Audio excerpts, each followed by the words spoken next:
green light. Let's get it. And we are live. Hey guys, how you going? So now BKR Sport. We are live as we are going to be doing our post-season review for the 2025 season of the Gold Coast Titans, who is obviously my team. If you guys know, we are going through every single team in this off-season, as we usually do. Normally, I put up a video. This time, we're going live because I like to involve you guys throughout as well. On Friday, before we had the two semi-finals, we did the Newcastle Knights. Today, obviously, we've got the Gold Coast Titans. Tomorrow, we'll be doing the St. George Aurora Dragons. On Wednesday, we'll be doing the South Sydney Rabbitohs. Thursday, the West Tigers. We will have the Melbourne Storm taking on the Cronulla Sharks preliminary final on Friday night. And then on Saturday, we go with the North Queensland Cowboys. Sunday, we'll get into the Brisbane Broncos versus Penrith Panthers game, and then from then on, we'll obviously have the Eels, Manly, the Dolphins, and so on. We are going in reverse order, and we are going through every single team, talking about how their season went, points-wise, against-wise, their points differential comparatively to previous years of them, and also teams in their similar position to see if they were up or down based off of what we've seen from teams in that position recently. Plus, we'll be going through the losses this year, the signings for next year, and the changes overall. And there is a lot of changes that we're going to be talking about here with the Gold Coast Titans, because it got one too many. It just got one too many with disappointing seasons, because in 2020 there was a lot promised, there was a lot said that was going to be delivered, and whilst there is still technically time to be delivered on what they promised back in 2020, the fact of the matter is that we have had negative trajectory every single year, which has kind of forced the club to go on a different route, and now obviously get rid of the coach, get a new coach in, change all the assistant coaches around. They're same players, you can leave.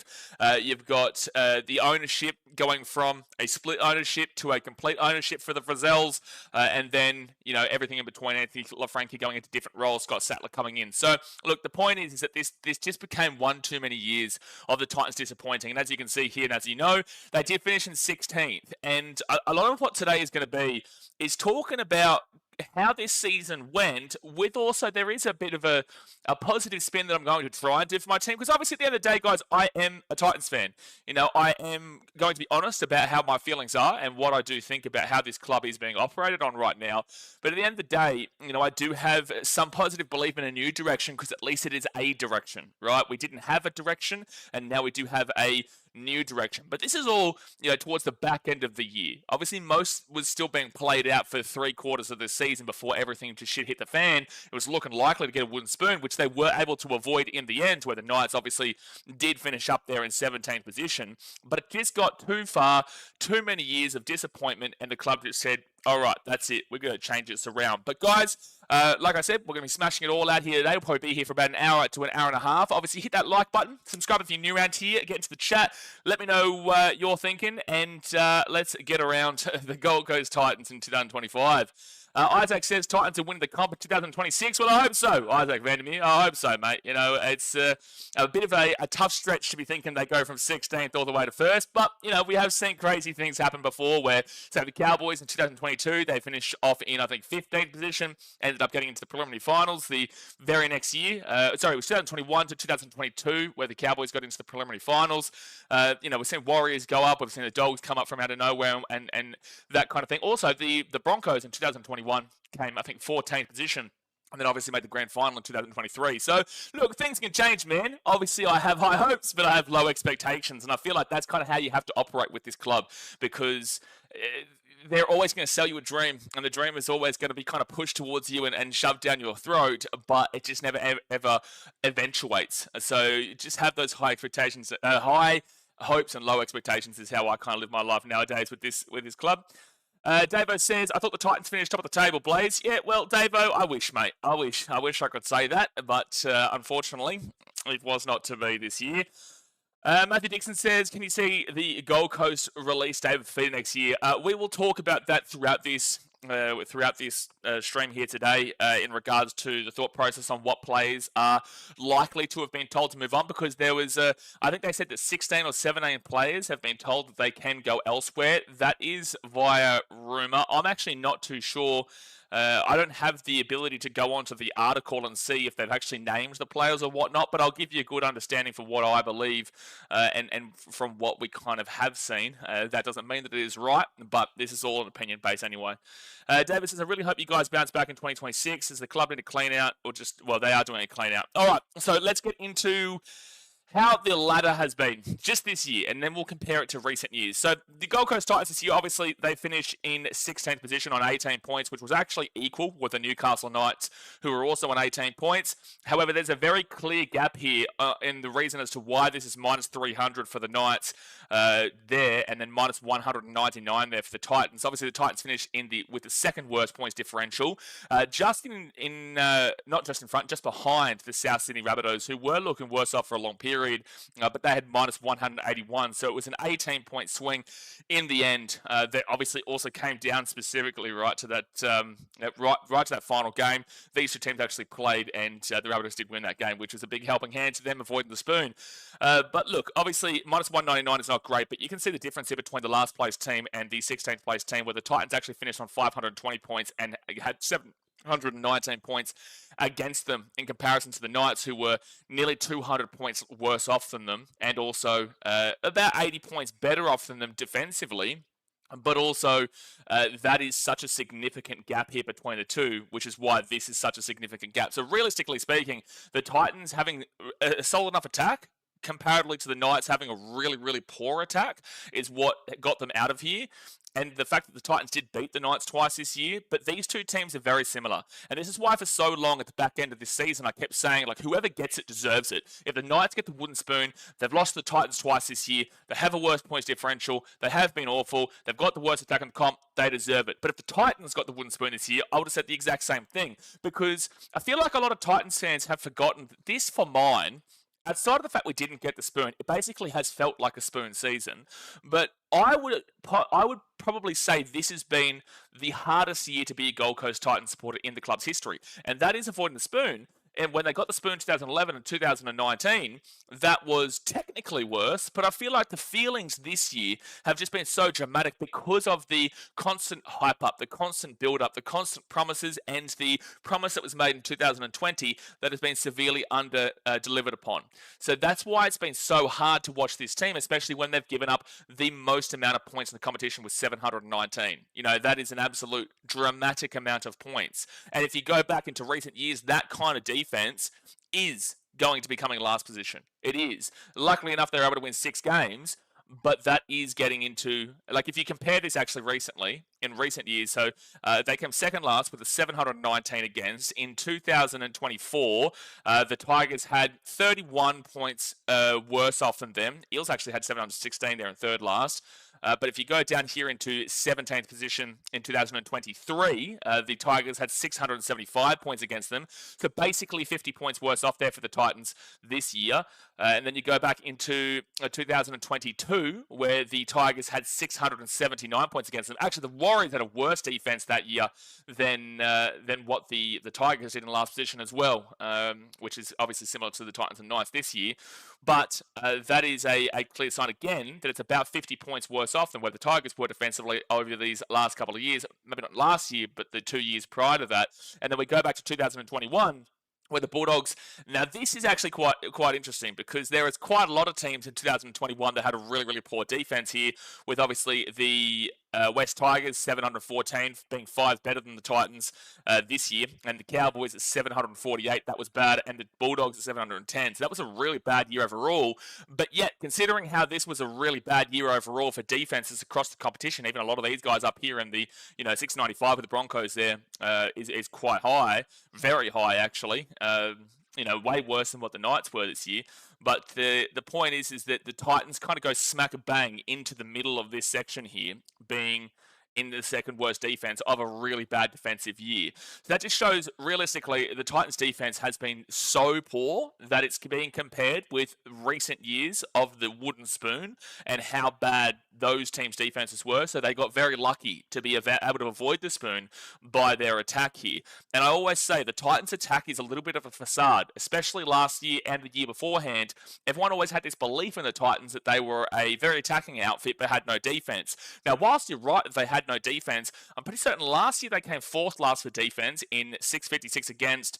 That was better than the Tigers, the Rabbitohs, the Eels, and yeah, that was it. They came 4th last for defense, but the fact was as well is that they came 4th last for attack as well, which was only in front of the Tigers, the Raiders, the Knights, who obviously came in 8th, and then the Titans were down there in 4th last. So whilst everyone has this imagination in previous years that the Titans had this incredible attack, it's just their defense wouldn't help them, it wasn't necessarily true because the Titans were scoring bulk points in individual games and then also having games where they would get 0 points. So they would get like a 66-6 win over the Warriors randomly, and they'd get a 46-18 win over the Brisbane Broncos randomly, but then they'll also have a 40-0 loss to the Cronulla Sharks. So those points really bank up with those high-scoring affairs, but then there were a lot of games where it was like a 0, right? But this year, they actually improved on their attack, funnily enough. They actually improved on their attack by roughly 40-odd points comparatively to last year. So they got 520 points in 2025, but last year, the Titans finished in 4th last with 488. So they improved on their attack, and you could see throughout the draw this year, they were getting a lot more high-scoring games on their factor. See, like, for example, against the Bulldogs, they scored 24 points, but their defense let them down. Against the Knights, they scored 26 points, and they won that game, and their defense actually held up. They won 30-12 over the Roosters, so they scored a lot of damn well points. In the first 3 weeks of the competition, they'd scored 50 points. That's 80 points in the first 3 weeks of the competition. So this year, there was a clear intention that their attack actually was a lot better on a bit more of a consistent level. This is only looking at the first 3 rounds, but it is a trajectory of how this season does end up going. So their attack was actually kind of flowing a lot more, and it wasn't so limited. You do go down here and you see the 10 there and the 16 there, but even when they're losing, they're still getting 20 points, 16 points there, 18 points there, 18 points there, 24 points, 24 points, and even in losses, they're still scoring over 20 points for the most part, 36-20. Right, so it was this year was a case of the fact that the defense wasn't helping out the attack. Still 24 points in a loss to the Cowboys, 20 points in a loss to the Tigers, 26 points in a loss to the Panthers, 18 points in a loss to the Rabbitohs, 22 points in a loss to the Sharks, 18 points again, 30 points again, and then a 36-28 win. This year was proof that the defense was so pathetically bad that no matter what the attack could do, this team just couldn't win because the defense was so pathetically bad. And that just is a fact at this point. You know, we'll look at their attack here. So 520 points. How many teams were they better than? The Newcastle Knights at 338. They had more points than the Dragons at 498. They had more points than the Rabbitohs at 427. They had more points than the Tigers at 477. They had more points than the Eels at 502. And they had more points than the Warriors at 517.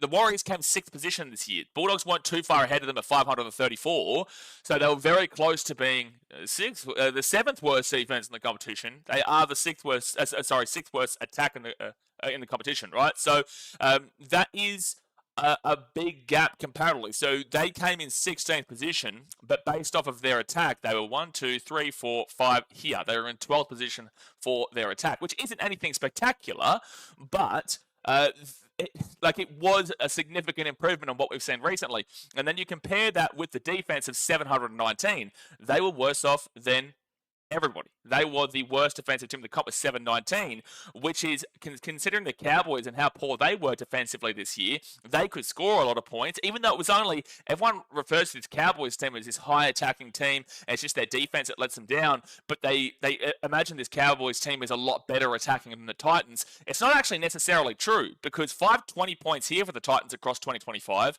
but the Cowboys scored 538 points across 2025. So it was only an 18-point separator between the Titans in 16th on attack, with the Titans in attack. They were in 12th position. No, sorry, 1, 2, 3, 4, 5. Yeah, they were in 12th position. Close enough, though, to being in 10th above teams like the Bulldogs and the Cowboys. They weren't too far away from those guys. So the Titans and the Cowboys are actually very, very similar teams. It's just that the Cowboys know how to win those games more than the Titans know how to win those games. And I think that's something that everyone can relate to. But if you're looking at a team and you're saying that the Cowboys are a better attacking team than the Titans, on a technical basis it is true, but by an extremely limited margin. These two teams are the exact same kind of team in the Titans and Cowboys.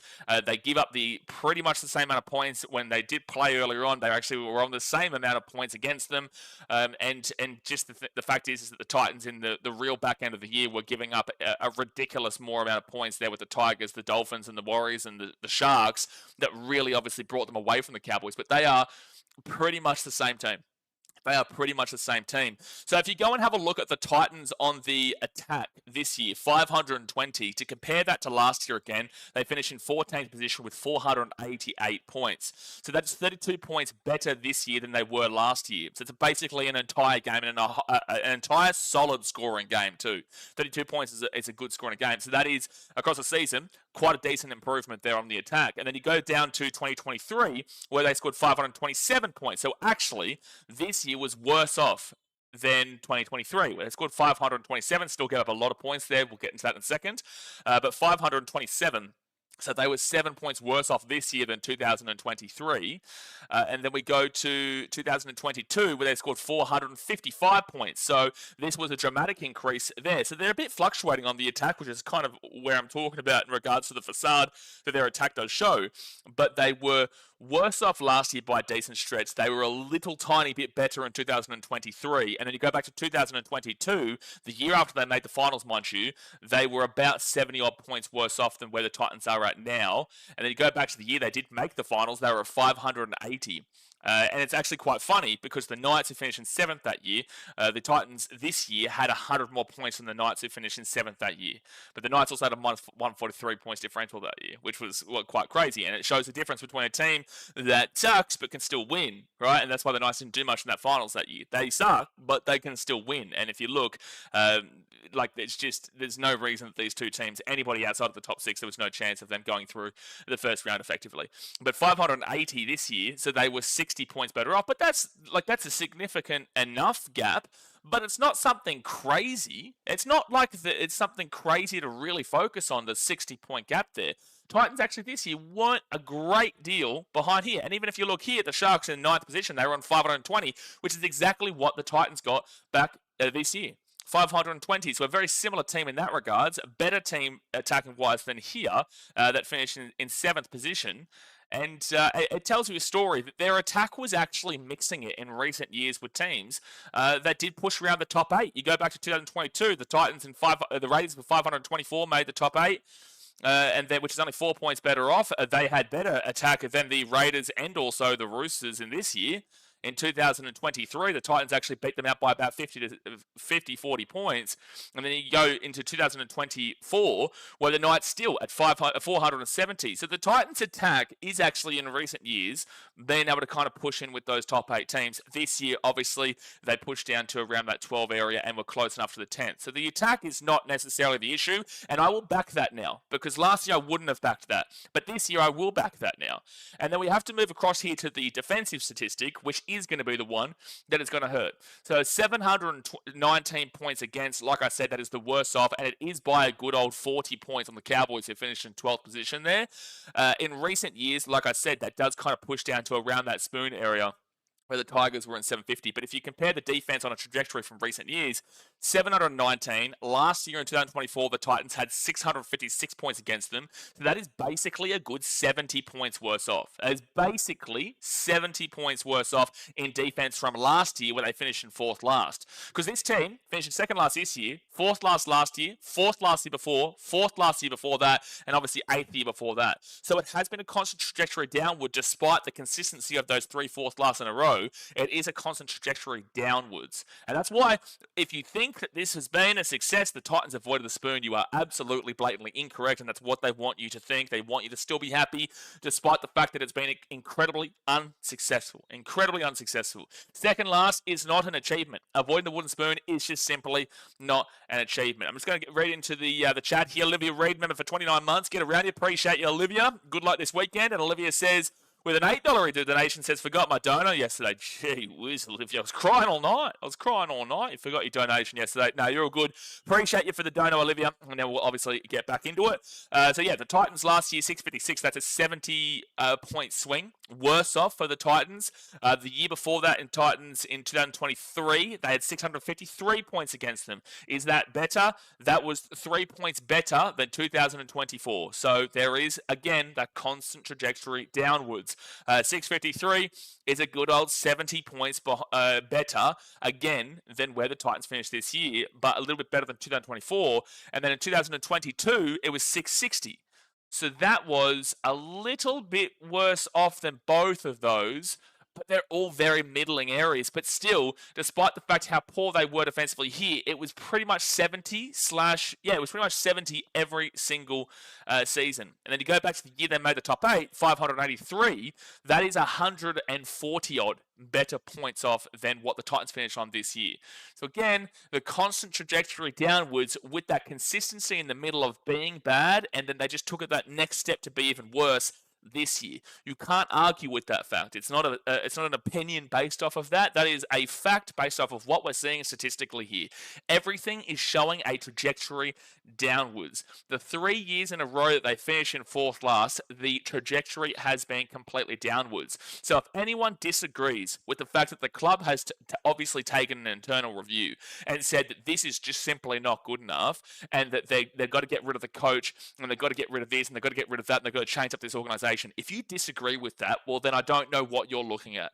I don't know what you're watching, because they have every possible reason to completely have mass changes at this club. They have every possible reason to say this is why we need to do this and this is why we need to do that. And I have been arguing this for a very long time throughout all of this season, right? And even going into last season, I've been saying that there just needs to simply be mass changes. And this year has emphasized on it. It hasn't changed it. It has emphasized on it. It's emphasized on the consistent middling trajectory downwards, and then it's really hit the fan this year. And those stats all there really do show that. Minus 199 points differential. If you compare that to last year, they were minus 168. The year before that, minus 126. Do you see the trajectory again? Do you see it again? Minus 126. This year, though, was pretty bad with the minus 205. So that was a little bit better than, a little bit worse off, than the next 2 years. And then 2021, when they made the finals, which is quite funny that we're told to be grateful for this, they had a minus 3 points differential. They didn't even have a positive points differential. You know, so, and this is why I consistently argue that 2021 and 2016 are not something to be proud of, because the only reason the Titans made it this year is because this team had to lose in the Sharks, this team had to lose in the Canberra Raiders in the final round, and then the Titans still had to win over the Warriors by 11 points or more, which they did. They won 44-0. Fantastic. That's great. That's exciting. But also, they still had a losing record of 10 wins and 14 losses there with a negative points differential. So it's like, wow, that's great. And we could have, if Paddy Herbert had a potential to pass that ball, yeah, sure, we would have been into the second week at the finals to get slapped by Manly. Whoever wins that game gets slapped by Manly. It's getting a little bit off the point there. But the fact of the matter is that there is nothing to be proud of at the moment pre all these mass changes. Once the mass changes have happened, you have to back in the direction, even if you don't believe necessarily in the direction. You have to back it because the choice has been made. It is your club. It is your chance to really back in a team, regardless of your hesitancy. Everyone is hesitant. I am hesitant. We've seen it all before. We've seen the changes happen before, but you need to just back in the fact that this has happened now. Josh Hannay is the coach, blah, blah, blah. We'll get into this in a second. All of this, you have to just say the club has made changes. That's what we've been advocating for. That's what we've been encouraging for. And this is the latter of these last couple of years have absolutely proven that. Lagan says, you're going to hate it, Blaze, but I think you would understand my very early prediction for the Titans is another year of 14th. We'll see, man. I don't think that we have any idea what we can predict them for yet. I think that's sure, you can make an early prediction and whatnot. I feel like you might change that, and not whether it be positive or whether it be negative. You could still put them lower and you could still put them higher. I think there is going to be a lot of changes over this off-season where we're going to see players either departing or we're going to have knowledge of players future departing. There might be still signings. You know, obviously the club needs to get a bit of a move on ahead of the North Sydney Bears, Perth Bears coming into the competition. You know, we're going to see a lot of internal changes with how the club operates, which could give you more belief into what the team is going to do, or it could give you a reverse belief as well. So I think it's not that I hate it. You can have any opinion you want, man. If you want to put him in 17th, I wouldn't necessarily argue you right now, because I can't argue against the 17th position based off of this trajectory. I don't believe it will happen based off of the changes that they're making, and with the fact of the matter, the attack was a lot better than a few of these other teams down here. And if they are bringing in the Newcastle Knights defensive coach in McDermott, who for the most part of this year was actually very good at the Newcastle Knights. They gave up 638 points overall, but that was mainly the second half of the season. It was mainly the back end when they kind of were just completely capitulating as a club, the Newcastle Knights. That was mainly at the back end. McDermott's actually been quite well known for being a very good defensive assistant coach there. It's interesting that they've actually let him go to the Gold Coast Titans. So I do feel like the Titans can improve defensively. You know, they obviously had to get rid of Brett White because it just simply wasn't working there. Yeah, sure, he's the defensive coach there for New South Wales. Yeah, sure, he's got a great rap about him, but it wasn't being seen at the Titans. So there is positive improvements there. There is positive improvements here. There is a lot of hesitancy and nervousness here, but we just have to wait and see how it does kind of eventuate.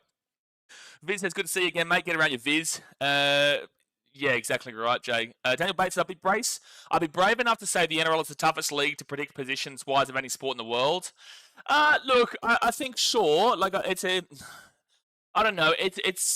No, you could make that argument for a lot. You know, the Premier League is always going to be difficult throughout the middle areas. I guess Premier League in here is actually relatively similar, besides a couple of changes overall. The NFL is always going to be extremely difficult. Baseball is always going to be extremely difficult. Hockey's usually pretty understandable.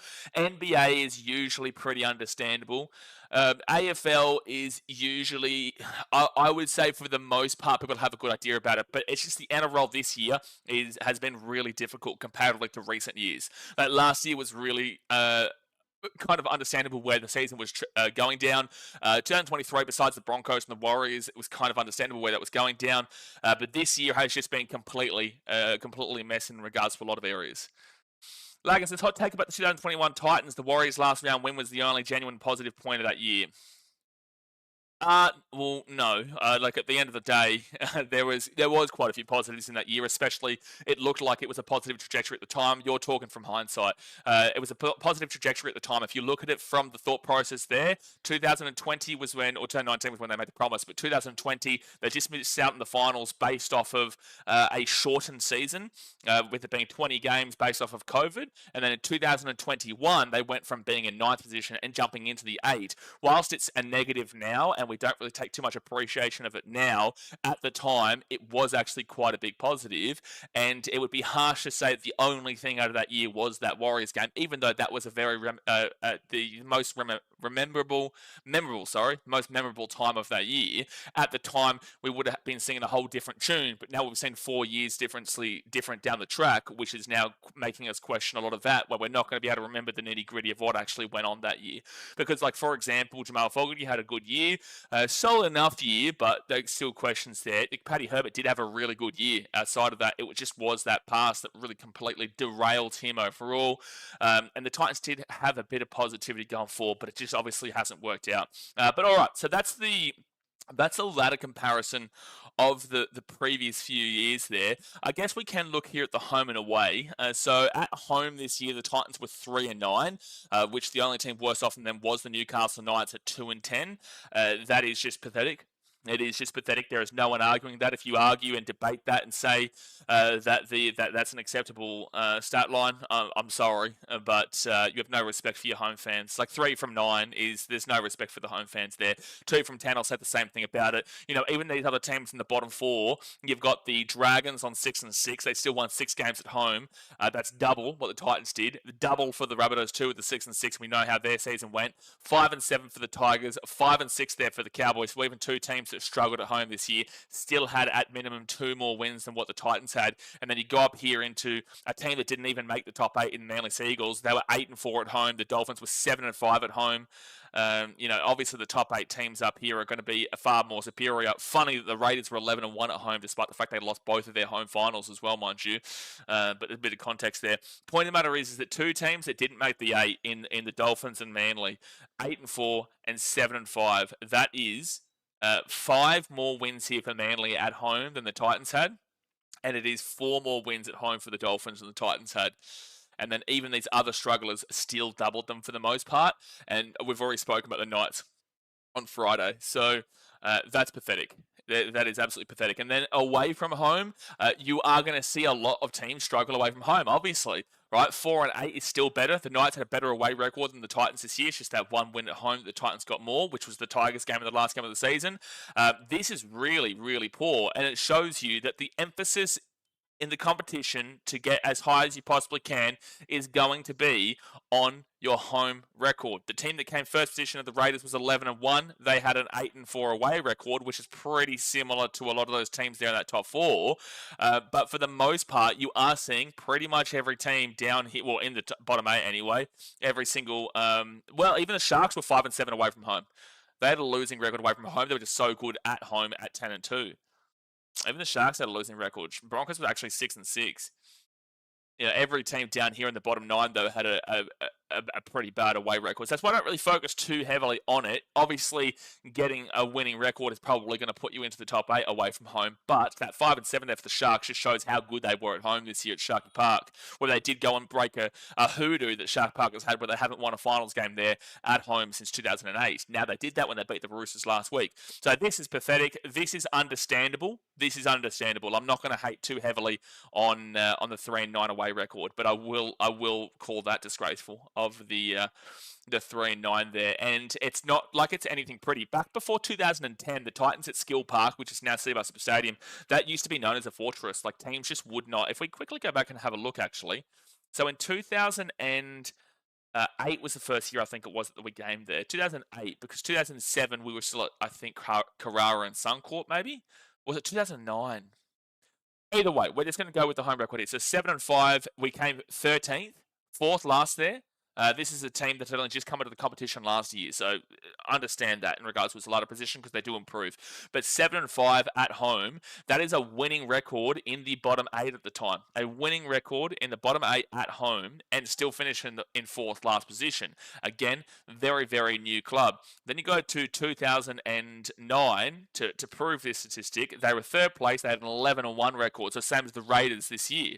This is when Cbus, or Skill Park at the time, was known as an absolute fortress.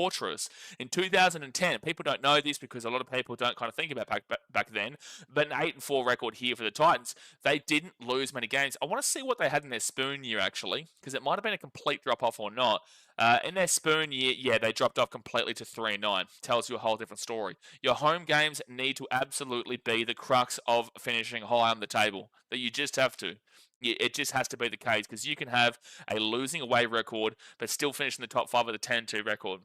Your home games are always going to be so important. If you don't think that important, you might be like those.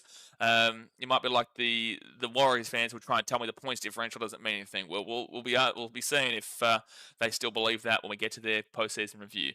But yeah, look, it really ladder wise, I think that's all we kind of need to do there for the ladder for the time being. Long story short, to really wrap that bad boy up. Promises under-delivered, constant negative trajectory, middling. Constant continuity on a negative sense for 3 years, and then a massive drop-off this year. But positive is that the attack has actually improved. That is the positive there. So that is something that you can positively focus on. As of course, as the Titans will win more games in 2026, and they'll be in the top 8 with new coach for the team in 2026. Look, I hope so, man. Like, again, there's a lot of things that we need to see first. There's a lot of things that we need to kind of have delivered before I can completely back in a top 8 finish. But look, there is enough positivity there to say that we will improve, but there is also enough positivity around a lot of clubs, like the Dragons. I feel like that's a harsh position of 15th.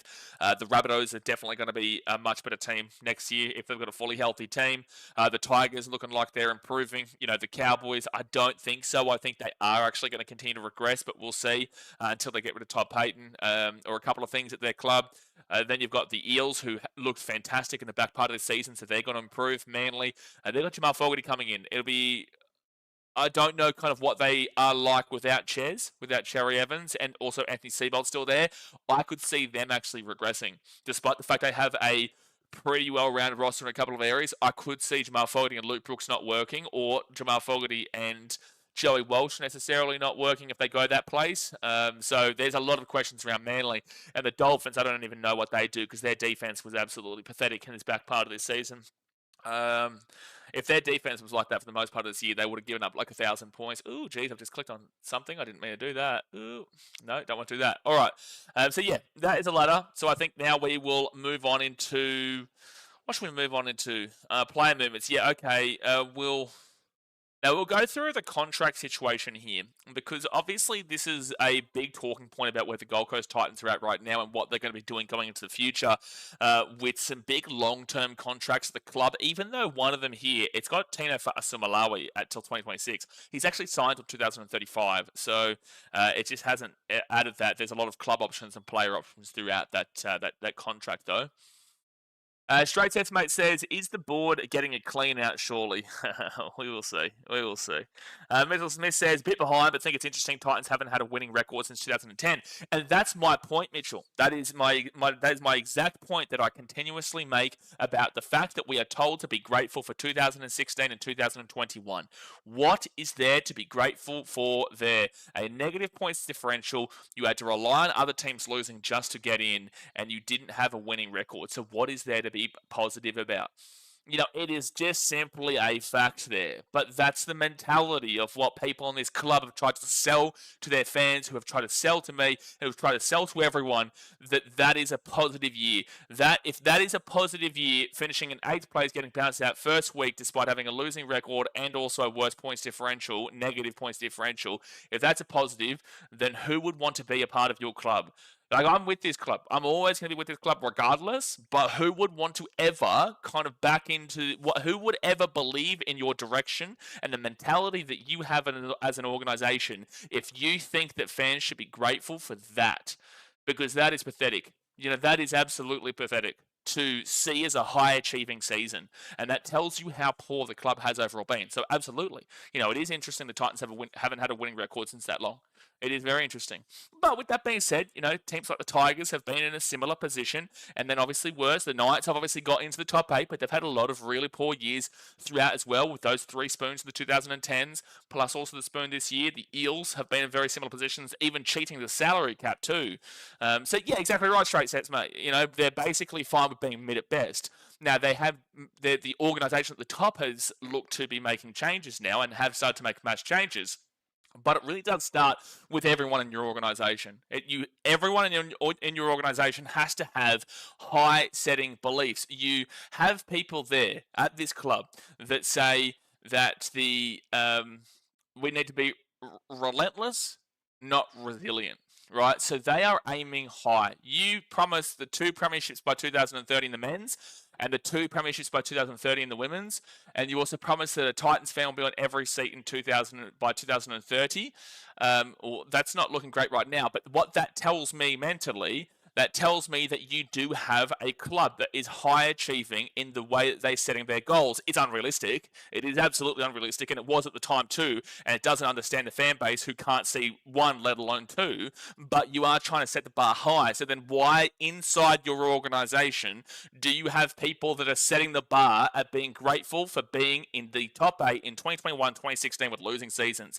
That is a disconnect between the people that are meant to be representing this club. It represents a disconnect between how they see what is rugby league and what they see this club is, comparatively to where the club is setting themselves to try to achieve. You cannot have this and this in the same club because it is setting up a mid-season as a positive season, which is stupid. It is absolutely stupidity. And that has been a major problem that I've been calling out throughout this year, because it doesn't make sense to say this whilst a lot of people within your club say this. And then you've got the fans who just want a bit of consistency and continuity about how this organisation operates. So, absolutely. All right, so let's get some of these contracts here.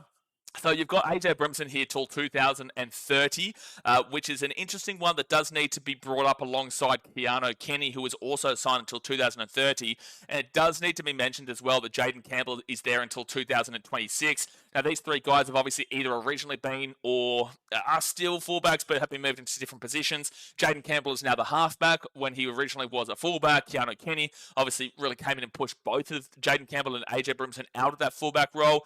Keanu Kenny is a New Zealand international, whilst AJ Brimson has played Queensland State of Origin. Keanu got injured for a lot of this year, but the way this has kind of gone is where AJ and JC were fighting out for this position, and then AJ ended up kind of taking it over as the club decided to move JC into like a halfback role, and then it was kind of a battle between AJ and Keanu when Keanu started to break through. Now, Keanu got an early start, and then he got injured, and then AJ was pushed back from the 5'8" into the fullback position, or he might have been in the centre position at the time. Geez, it's kind of getting a bit fuzzled over these last couple of years. But anyway, AJ, when Keanu got injured, came in there and then absolutely crushed it again, and then everyone was really kind of believing in AJ again. But Keanu was there, and this is what the club's direction has been. This is a big confusing thing here. So then they signed AJ to a long-term extension at this club, and then Keanu Kenny comes back and then completely breaks out himself, and then they sign him to a long-term contract. So basically at this point, Jaden Campbell is not a fullback. Jaden Campbell will not play fullback, and it is between Keanu and AJ, but the question does need to be asked, what is your direction as a club? Like, what are you going to decide to do here? Because you must... Oh, I just realized I've got to put this on charge. Hold on 1 second, you guys. Sorry. My lighting just broke up. Hold on. Give me 1 second here. I forgot to put my my light on charge. All right, there we go, and there we go. We're back. Alrighty. Kay says, shit, I missed most of the stream. No, you didn't, mate. Plenty to go, but you can also go back and watch it afterwards anyway. Let me just make sure that I'm in shot. Okay, beautiful. So yeah, anyway, point of the matter is that what is the direction what this club is going to do on a fullback basis? What are you going to do? Because you've got two fullbacks there. AJ has come out very recently, well, what I've seen in the media, he's come out very recently and said that he wants to be either fullback or in the spine. He wants to have his hands on the ball. I'll be honest with you, I know AJ, but I've got to be completely honest and say it's not about you, it's about this club.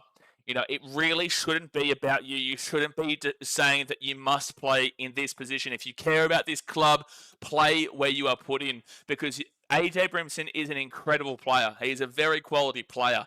But Keanu Kenny is also an incredible player and a very quality player. And AJ, the benefit to him is that he is more versatile, whilst Keanu Kenny is quite simply just a fullback. You're not going to put Keanu Kenny into the 5'8". You're not going to put Keanu Kenny into the centres. I don't believe you put him onto the wing there. I don't think that's a viable option. AJ can be put into the centres. He can be put into the 5'8". He can be put in these areas. But at the end of the day, we have also seen that AJ Brimson and Jaden Campbell do not work together in the halves. It just isn't a sustainable process. So I just don't like the mentality here. That's the biggest issue with that. It's like, you've re-signed with this club because you love this club. Well, you should play where you are told to play. As long as you're not getting put into the front row, as long as you're, or I guess putting you onto the bench, at the end of the day, if the club has a different direction, you should believe in what the club's direction is. You should believe in what they're trying to achieve as an organisation, because you are involved in it. You are quite literally there. I don't like the mentality of demanding a player demanding a position when currently we do have a play in that 5'8", and we have seen that it hasn't worked between AJ and JC in the past in those halves. We still have our questions about whether JC is going to be able to play as a consistent halfback overall, and I just don't know about AJ Brimson continuously as that 6 either. And I loved him when he played centre alongside Brian Kelly in that final game of the season. It's just showing to me a weird thought process that it's more about his enjoyment, and it's more, and I like AJ, but it's more about his enjoyment and what he wants rather than what the club wants and what this community needs. And that's my biggest issue with demanding to play in one of those two positions when maybe that's not what Josh Hannay does want. You know, so like I liked him in that position against the Tigers. I have still maintained my belief that maybe he can still play that position. If they decide to put him into the 5'8", sure, but you better damn well get it right. You know, it's not about just making sure that his ego is okay and that he can play this position because he wants it. Honestly, don't give a fuck whether he wants it or not. Play the position you are given at this club. If you love this club, if you want to try and win a premiership, if you want to make it successful, play the position you're told. Do not make demands. Otherwise, it is up to you. And I don't want AJ to go, but otherwise, I would suggest saying that if you're not here for the club's purpose and you're only here for your purpose, and this is not just for AJ, this is for everyone. If you are for the club's purpose, stay. But if you are here, and this goes for anyone, for yourself, then please, this club isn't for you, because we need people who want to actually benefit this club and this community on the merits of making this community the best possible community that it can possibly be. So that's my opinion on regards to that. So we'll see how that fullback battle does end up going. I'm sick of being in a fullback battle that we have seen for many years now, but the fullback battle still does rage on. Now, there has been apparently 17 players have been told to go. I don't know this, but I would assume I would assume that Lofiana Khan-Pereira here, I do believe that he probably looks towards going to this Warriors, which is this rumour. I will say that I do personally believe it. Whether it happens or not will come down to how interested Josh Hannay is in keeping Lofi there. But there also has been rumours about Murray Talangi, who has been, he was from the Cowboys, who's had a lot to do with Josh Hannay. There is rumours surrounding him. I don't know in regards to this. I will say that I like Loff. I think that he is an incredible winger. It's just that defensively, a lot of people will call that out. But I also think that a lot of people will call out defensively wingers when it actually a lot of the time is, in fact, the centre. Right, they will in fact call out the winger rather than the centre for coming in and forcing the winger to come in. So I do think Loff gets a little bit harshly done by the defence there from the fans. He isn't great under the high ball, however. But the point of the matter is that personally I would re-sign him, but I do think that Loffy does probably go. I do think he probably does go elsewhere. Again, I don't want that to be the case. There is a club option here with Arama Howe. Oh my gosh, I keep clicking on that. Club option with Arama Howe. I like Arama as a player. I would personally keep him, but I don't know how Josh Hannay thinks. I think that if there is 17 players, we're going to have to see a couple of players here that I personally would like that will probably get moved on. I wouldn't be surprised with the club option there and them talking about removing players. I wouldn't be surprised. If you actually go here, you can see the off-contract in 2025 is Alec Winky, Ryan Foran, Tony Francis, Ben Liu, and Harley Smith-Shields. I'm pretty certain that all of those are probably going to be released personally. Probably, but again, this is just an assumption. This is, we'll get into that in a second, actually. Let's just have a look at the long-term contracts here. So again, Keanu Kenny and AJ. At least they're the only two really, really long-term contracts in the back line, whilst Tino is the only long-term contract in the forward pack. But you do go, and I've got to really mention this, obviously David Fifita. Now, he's signed till 2026. We have seen a very up and down tenure here with Dave. Dave has been harshly done by his injury, where fans don't necessarily understand that he has had a recurring injury this year and last year where he hasn't been able to get to his best. But when he does play his best, we saw him against the Dragons earlier on this year. The Titans did lose that game, but he did play a really, really good game, and that is what Dave Fifita can do. I do think that this club moves on from Dave with his contract situation. I think that whilst I may like Dave, I feel like whilst Josh Hannay will come in and like the X factor of what Dave can do, I think it's time for a fresh start for David Fifita, whether that be at the Rabbitohs or wherever. I think it's time for him to go elsewhere and potentially be able to explode in a system that might be better for him, because it just simply hasn't worked out at the Titans. And whilst he's tried, and whilst we've all tried, I don't think it has necessarily worked out on the Gold Coast. And I would love Dave to stay.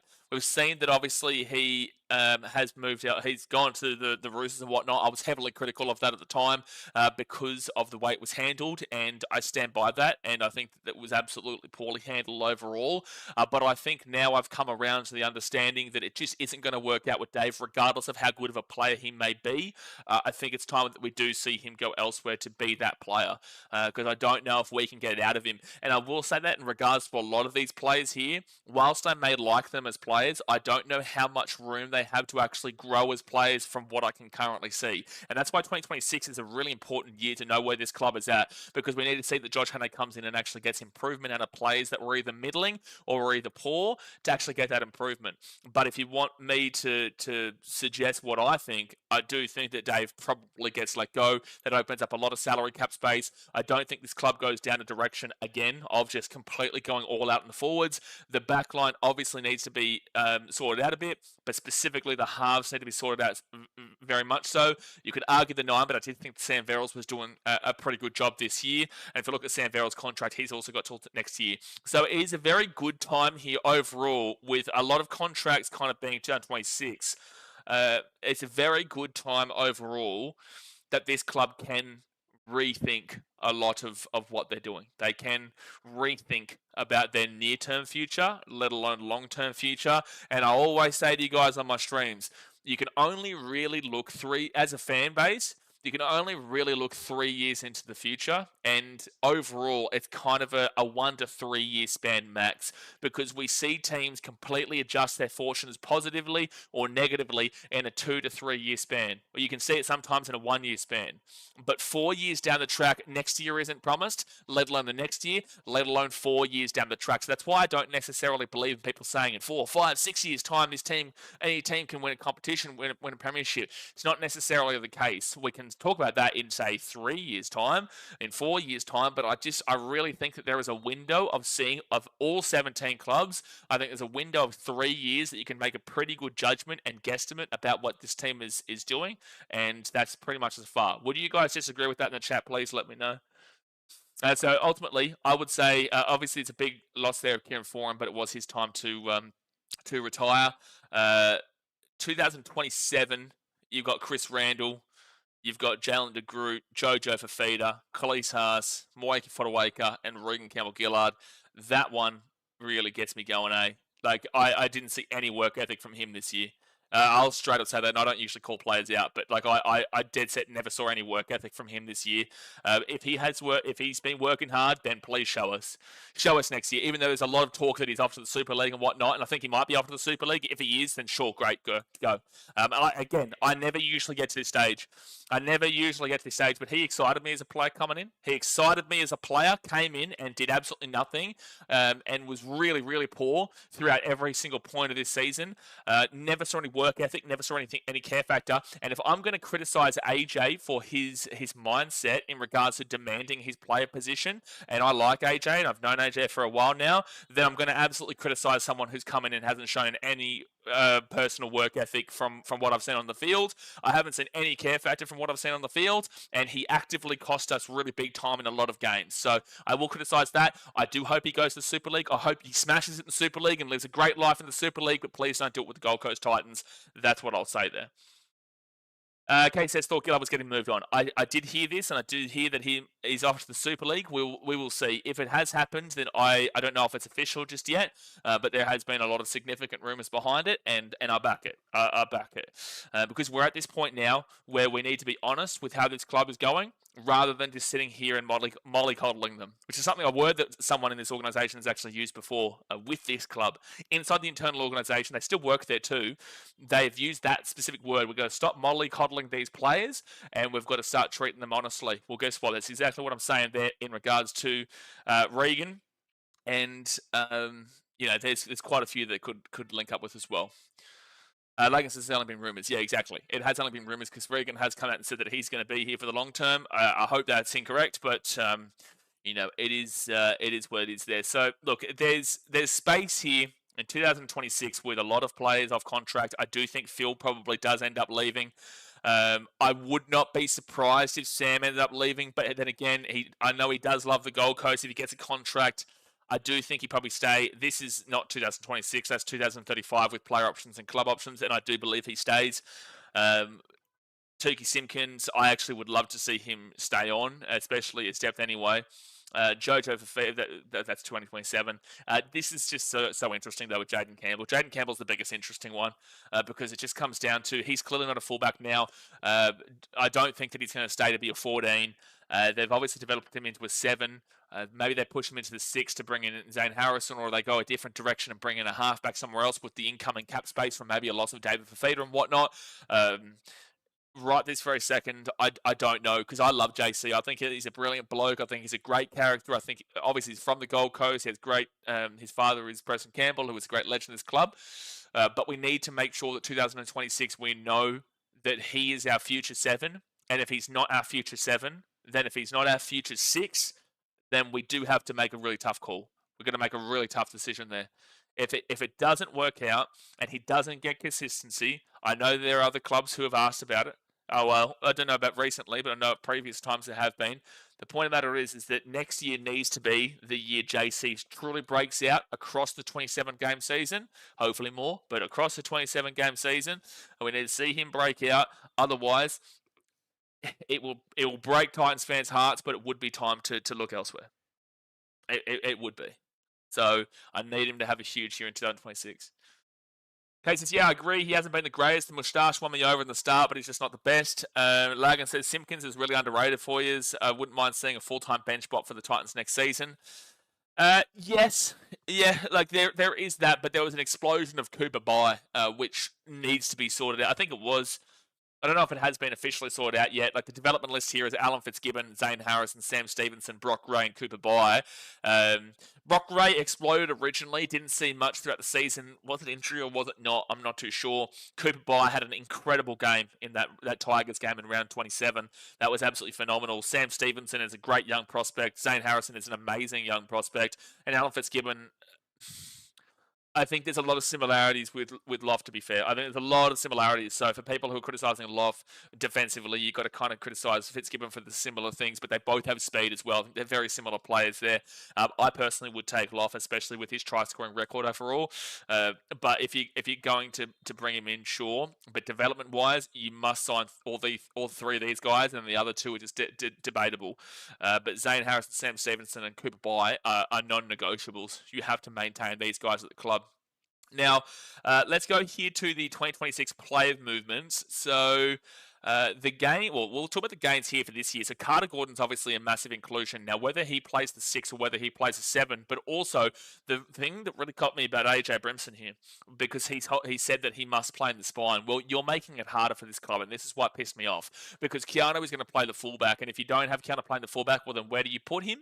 So that means that the fullback is locked off there with Keanu, even though Josh Hannay has done a lot of things with AJ as a fullback in the Queensland system. Keanu doesn't have the ability to go elsewhere. So let's assume that the fullback is locked off. Well, then where does Carter Gordon go here? Are you going to put him into the centres, despite the fact that he's been training a lot in the 5'8" position, to overtake from Kieran Foran in that position?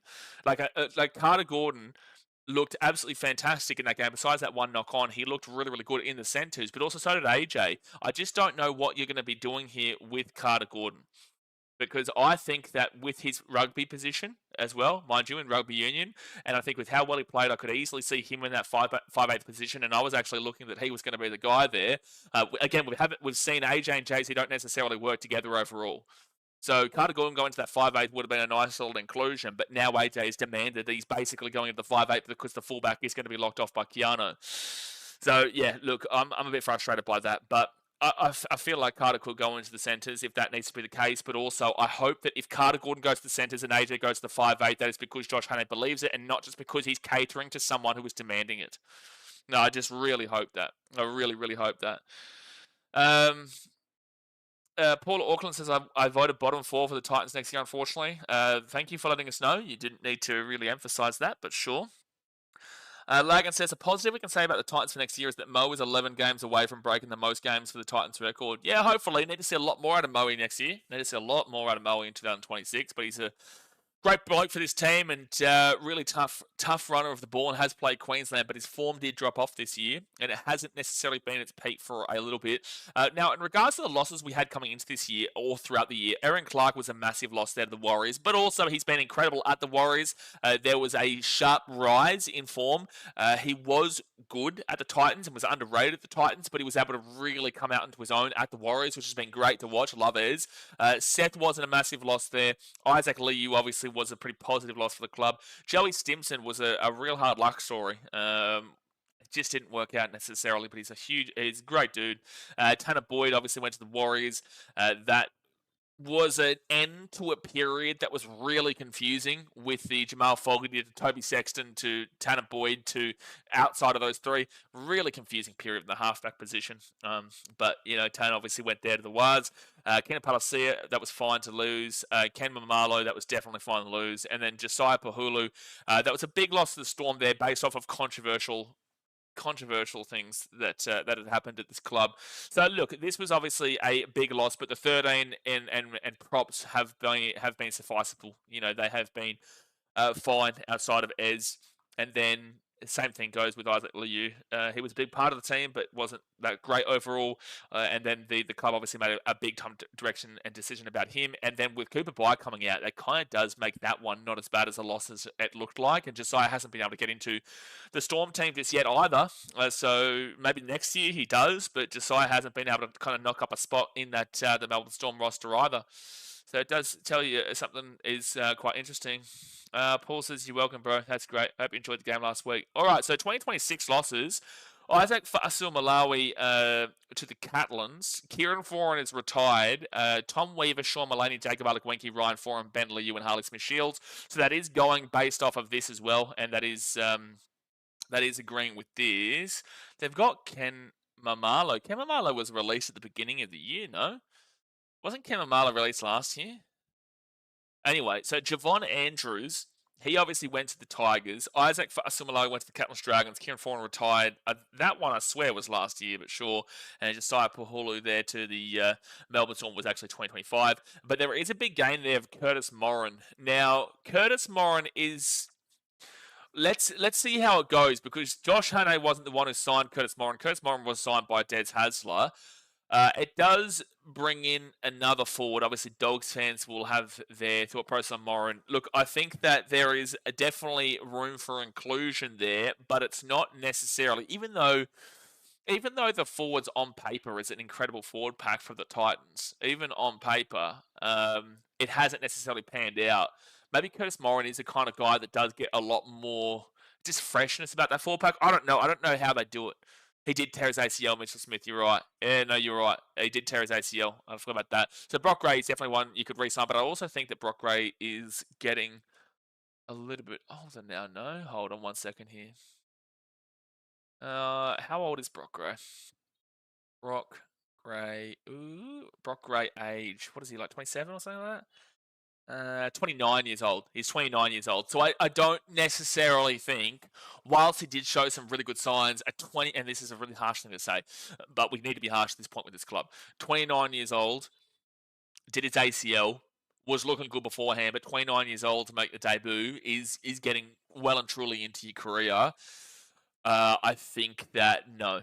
I personally, and that's such a harsh thing to say, and I feel for the guy, but I personally wouldn't re-sign based off of that, coming back from an ACL at 29, 30 years old as well. Logan says, Morin isn't fancy or anything, but he's the hardest worker there is. Exactly right, and that's what you need to see for the Titans right now. We've got too many guys who think they're fancy. We've got too many guys who want to be fancy. We've got too many guys who want to be the X factor and the creative guy. We don't have enough guys who are just willing to work hard. Right, and I think Chrissy Randall is that guy where he does work hard, and he is one of those guys that does really knuckle down, but I think he's in the wrong position. I don't think he's a back rower. I think he's either a 13. I think you could potentially chuck him into the prop, but I would more so be looking towards the 13 and also the 9. And if anything, you'd chuck him in as a last-ditch resort into the forward pack in the front row. But I don't think he's a back row, and he's definitely not a starting back row for mine. And I think that Chris Randall lost a lot of his way this year because of how this club was operating. So I hope Josh Hannay comes in and changes that decision and puts him, either you can put him back to the bench, or you can put him into the 13, or you can put him into the front row, or the number 9. But I think Chris Randall could potentially get shoved onto the bench with the way this team is kind of laying it out. Stating the obvious, but can't leave a fully fit Keanu Kenny out, not even off the bench. No, I know. I've already spoken about Keanu. I don't think that Keanu at all will be left out. He'll be the fullback, and that's what I spoke about before in regards to AJ Bremson and Keanu Kenny and whatnot.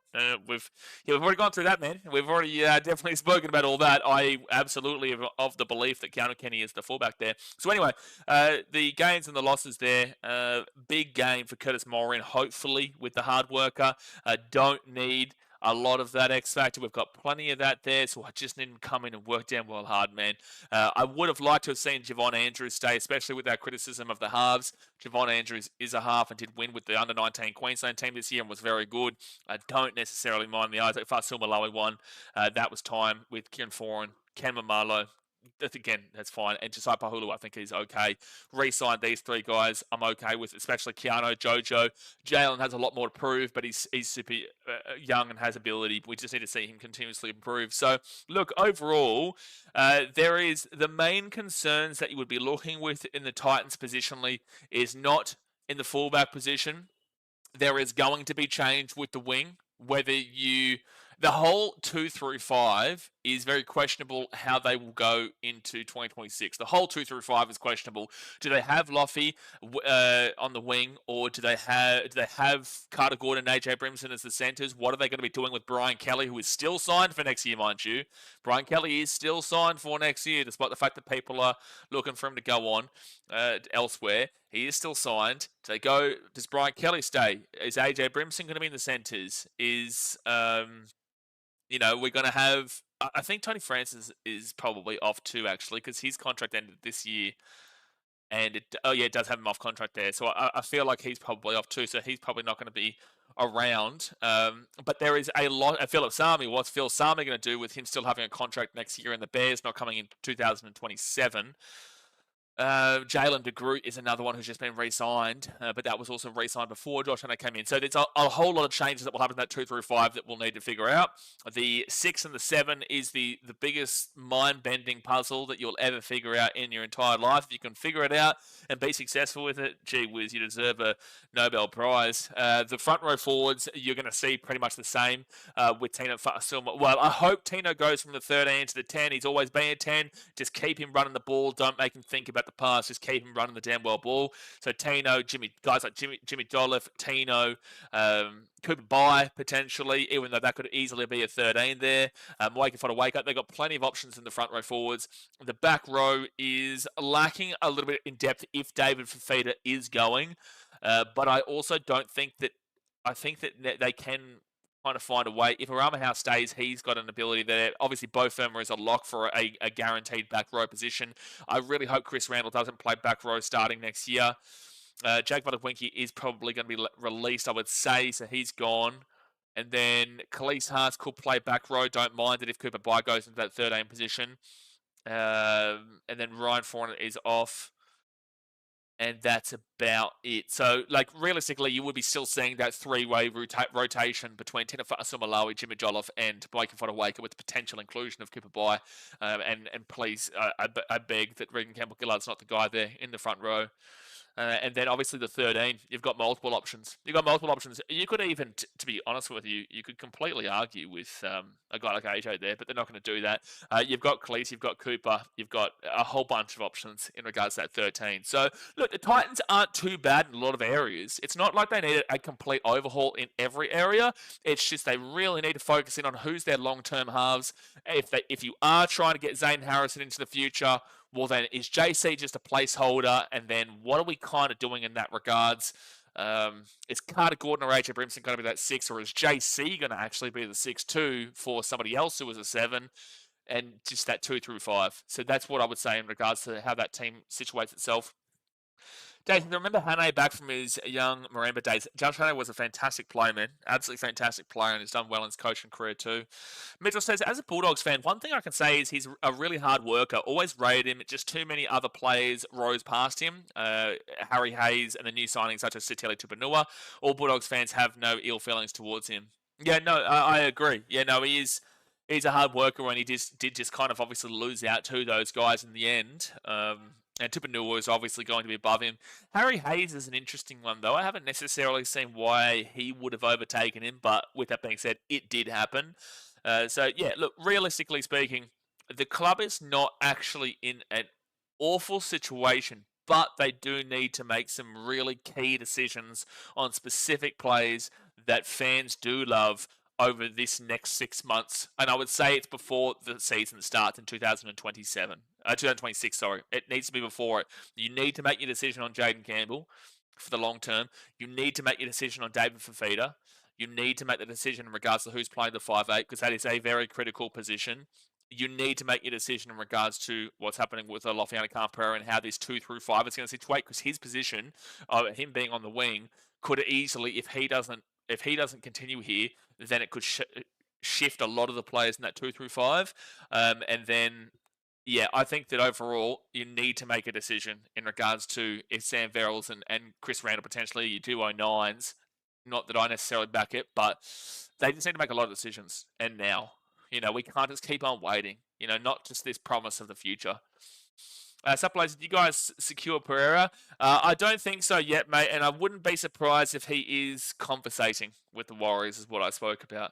I would not be surprised if he is if he is conversating overall with the switch, because he might be a bit disenchanted with how he was treated by this club and might be a bit disenchanted with the Des experience. And even though Des is gone now, it can leave a bad taste in your mouth with the club, because the club obviously originally backed him, and then Loffy just couldn't get in. So maybe he does want a fresh start, like I do believe Dave should have. Mitchell says the compliment he was always given is that he puts his body on the line like he's 110 kilos, and that's what I'm saying. We need to see that, because with our team right now, who is the guy that's going to do that? It's not going to be like in the forward specifically. In the forward specifically, who is going to be that real tough nut? Regardless, right? Bowie is a good shout, but he's got a lot of X factor about him, so I do kind of lean more towards that way. But he is a good shout for that. Just needs to limit his errors. Bentley, you was off. Brock Gray, don't know yet. Chris Randall. He was like this in previous years. I don't know about it this year. This year I wasn't a great deal impressed by him, so I need to see him moved out of that back row, though. Cooper Bye, I think he's like an X factor, more style player. Dave Fee is never going to be that kind of Curtis Morin style. Neither is Isaac. Neither is Jacob. Jimmy, sort of. Not really. He's not going to be that kind of guy. Josh Patson. That's an interesting one, actually, because he looks pretty all right in the back end here. I don't even know why Keenan Palasi is still on there, to be fair. Cleese Haas, no way. Mo, not going to happen. This guy doesn't even care in regards to Regan. Ryan, he's off. Sam Verrills, no. Sean Mullaney, he's off. Tino, not really going to be that kind of guy. And Tukumahia, maybe Tukumahia does it. But, we need a guy like Curtis Morin, in my opinion. We do. We really need a guy like him. Copy, heard wind. Yeah, we'll see, mate. We will. I'd love to have Loffy stay. I really would. I think that he has the ability to be one of the best wingers in the competition. But unfortunately, just has been given a bit of a rough go. Now, if you look, and we usually do this earlier on in the stream, but after this, we'll kind of finish it all up. But if you look at the season as a whole to pinpoint where it all really goes wrong for the Titans, you look at the first 5 rounds of the season, first 5 to 7 rounds of the season, they start off with a bye. Now, this is a very big negative. You do not want the bye in round 1 of a season, because you're actually waiting, especially with the fact the Titans played their first game of the season on Sunday in the final game slot. That means that we saw Vegas in the first week happen, and then we set the culmination of round 1 in week 2, right? So there's 2 weeks in round 1 with Vegas the first week, and the completion of that on the second week, right? So that's 2 weeks, and then you've got the third week here, which is actually round 2, and it was the last game of the season. So that is a big negative to start off this year for the Titans. It was like you had to continuously wait. You've also had teams kind of get that big hit out and get themselves into the competition with that round 1, and then you come in completely underwhelming. And that's exactly what the Titans did. They had positive belief, but obviously it just didn't start off well. They lost 40-24 to the Bulldogs. But then it was huge, because the Titans actually went and won 26-6 over the Knights and 30-12 over the Roosters. And both of these teams, obviously the Knights ended up finishing in last this year, but the Roosters ended up finishing in the 8. Obviously both these teams at the time were really, really poor. Roosters were down there in the bottom 4. But this was a very strong start to the season. Through 4 rounds, they had 6 points out of a possible 8. 6 out of a possible 8. So that's a very positive start here for the Titans, but it all come a gutser when they played the Dolphins and lost 36-10. That Dolphins team had not won a single game at that point of the season. So at round 4 of the competition, you're starting to think maybe this Titans team is going to prove everyone right, and maybe they are a bit of a top 8 team here, smoky. Not that everyone always says a smoky top 8 team because they believe they have the roster, but it never works out. And look, fair enough.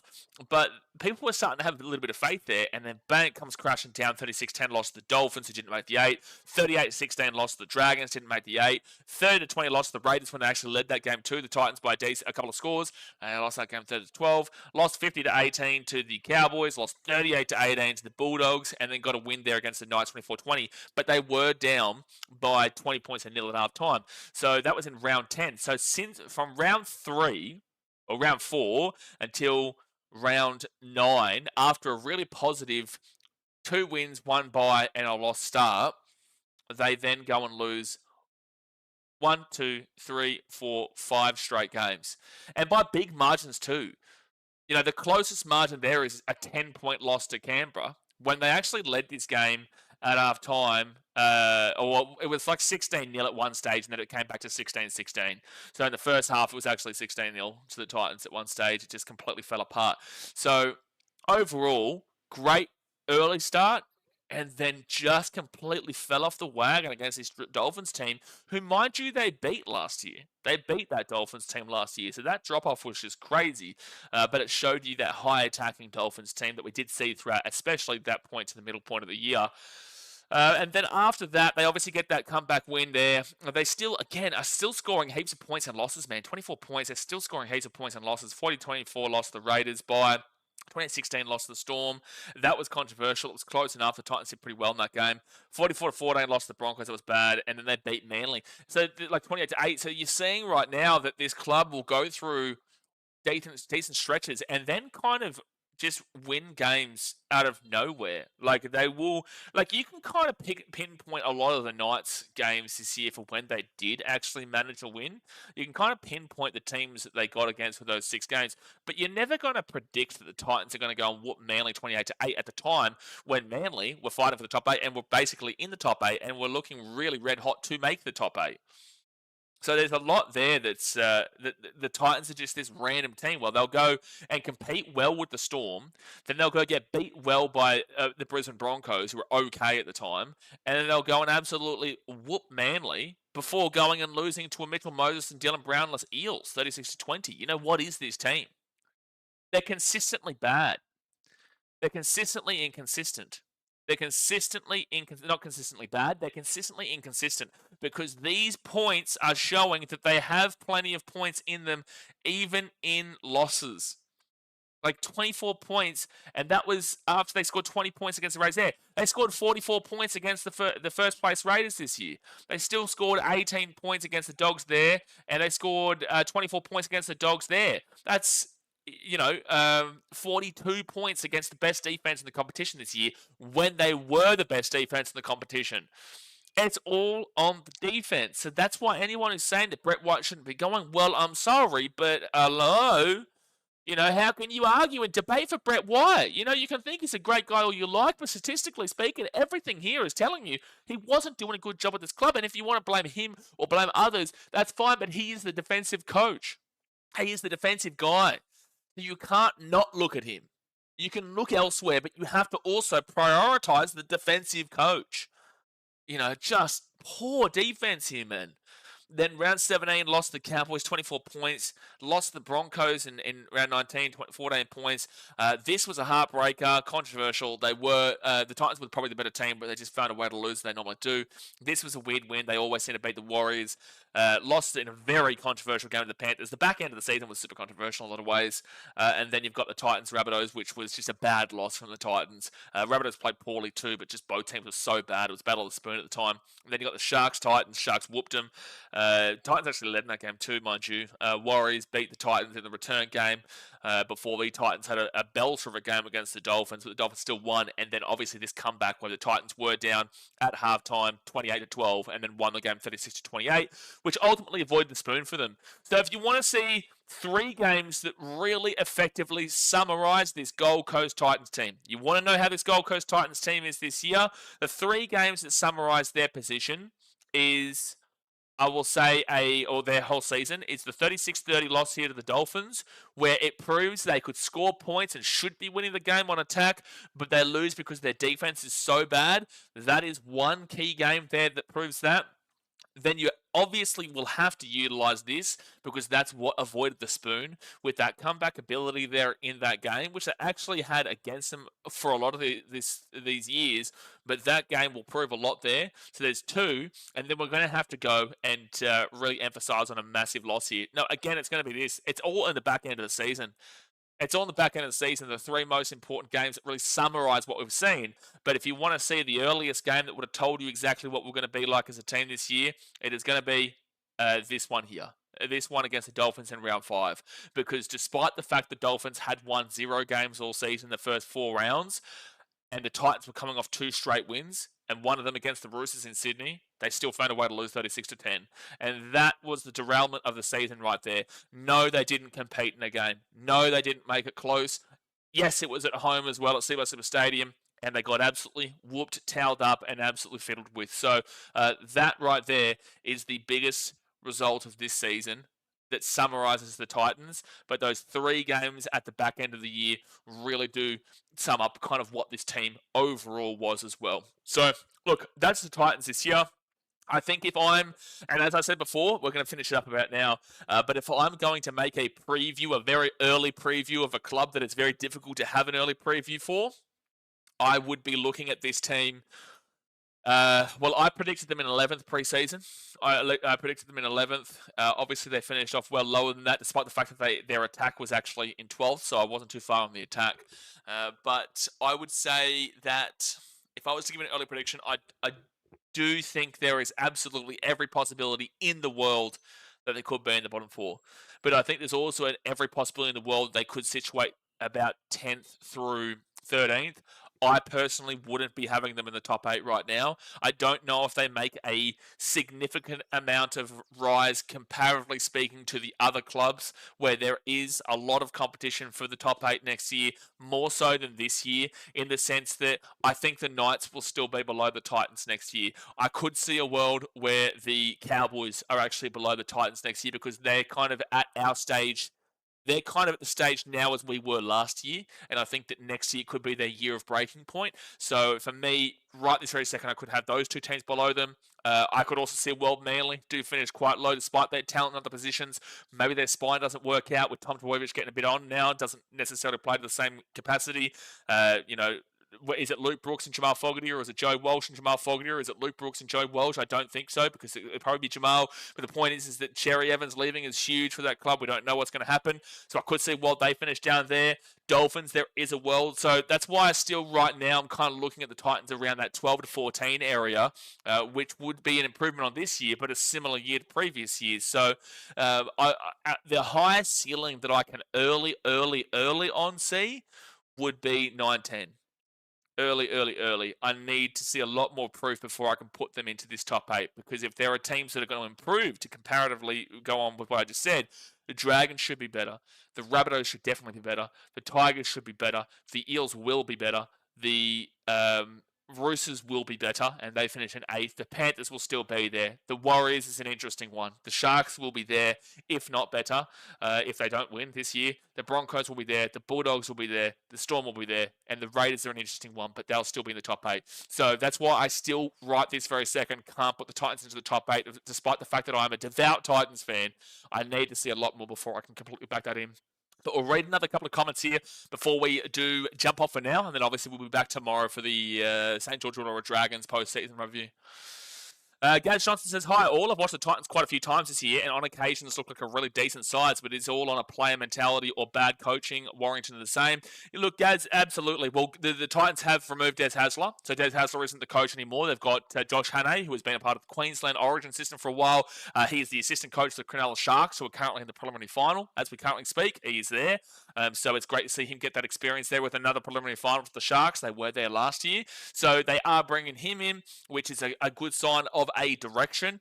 It's not necessarily the right direction. It's also not necessarily the wrong direction. But we were at one time this year and for the last couple of years directionless. So I will take a direction and just hope that it skirts that way rather than skirting that way. I just got to hope that direction, at least it is something. We just got to hope it goes right, goes to the correct decision and doesn't go to the wrong decision. But for the time being, we will assume the positive is what I would say. And there's a lot of other changes the Titans have made, because you are right. On occasions, they are really decent. 520 points is still better than a majority of this bottom 9.